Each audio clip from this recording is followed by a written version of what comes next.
Julia Barreto ISINAPUBLIKO ang ebidensya ng PAGLOLOKO ni Gerald Anderson sa kanya. Hindi na napigilan ni Julia Barreto ang tuluyang pagbubunyag ng katotohanan matapos ang mahabang panahon ng pananahimik. Nitong umaga, sa isang seryosong pahayag na inilabas sa kanyang opisyal na social media accounts, isinapubliko na ng aktres ang mga ebidensyang matagal na niyang kinikimkim, mga patunay ng paulit-ulit na panloloko, panlilinlang, at paglabag sa tiwala na ginawa umano ng kanyang dating nobyo, si Gerald Anderson. Sa mahigit 30 minutong video statement, hindi na napigil ang maging emosyonal ni Julia habang isa-isang ipinakita ang mga screenshots ng conversations, mga larawan, at voice recordings na aniya ay sapat na ebidensya para magising na ang lahat sa totoong nangyari sa likod ng katahimikan ko.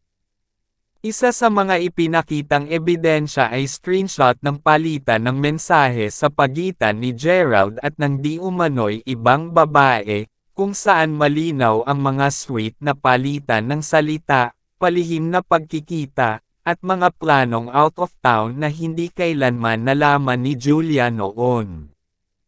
Ilan sa mga petsa ng mga mensaheng ito ay sumasabay sa panahong akala ng publiko ay masaya pa ang relasyon ng dalawa.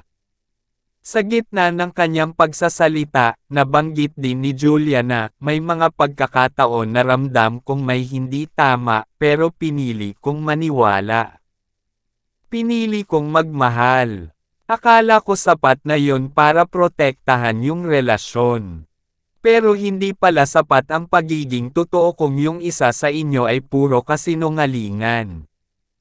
Kasunod ng screenshots, ipinakita rin ni Julia ang ilang larawan mula sa isang CCTV footage na aniyay mula sa isang kilalang hotel, kung saan nakita raw si Gerald kasama ang babae. Sa video clip na ipinasilap niya sa kanyang audience, makikita ang isang lalaki na kahawig ni Gerald, hawak kamay ang isang babaeng hindi siya. Ayon kay Julia, yan ang gabi na sinabi niya sa akin na may taping siya at hindi makakauwi. Pero hindi taping ang pinuntahan niya. Bukod sa mga larawan at mensahe, ipinakita rin ni Julia ang isang voice recording kung saan maririnig umano si Gerald na galit habang sinisisi siya sa pagiging selosa at kulang sa tiwala. Ngunit ayon kay Julia, ang naturang voice clip ay kasunod ng isang insidente kung saan siya mismo ang nahuli ng aktor na bumuzisi sa kanyang cellphone dahil sa kutob. At doon niya umano nadiskubre ang mga mensahe. Hindi ko ginawa ito para mag-eksena. Hindi ko kailangan ng atensyon. Ginagawa ko ito dahil pagod na akong ilihim ang sakit.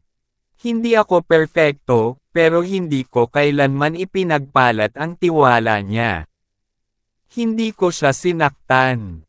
Pero ako, wasak. Sa huling bahagi ng kanyang pahayag, nanawagan si Julia sa lahat ng kababaihan, artista man o hindi, na huwag manahimik kapag sila ay niloloko o pinagsamantalahan ang tiwala. Ang pagtahimik natin ay hindi pagkatalo.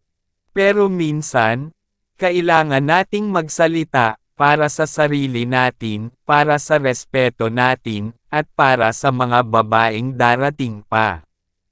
Sa ngayon, wala pang inilalabas na pahayag si Gerald Anderson sa isyong ito. Ngunit sa gitna ng malawakang suporta ng publiko kay Julia Barreto, maraming personalidad at organisasyon ang nagpahayag na ng kanilang panig, pabor sa lakas ng loob na ipinamalas ng aktres. Patuloy ang pagkalat ng video sa iba't ibang social media platforms, at inaasahang maglalabas din ng opisyal na sagot ang kampo ni Gerald sa mga susunod na araw.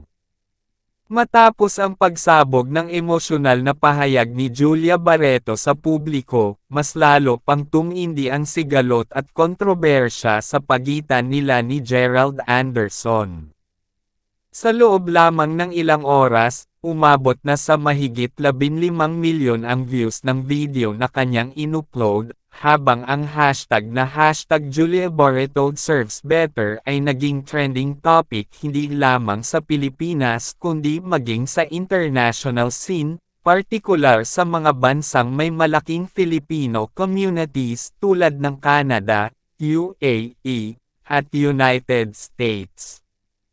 Ayon sa mga source na malapit sa aktres, matagal nang kinikimkim ni Julia ang lahat ng ebidensyang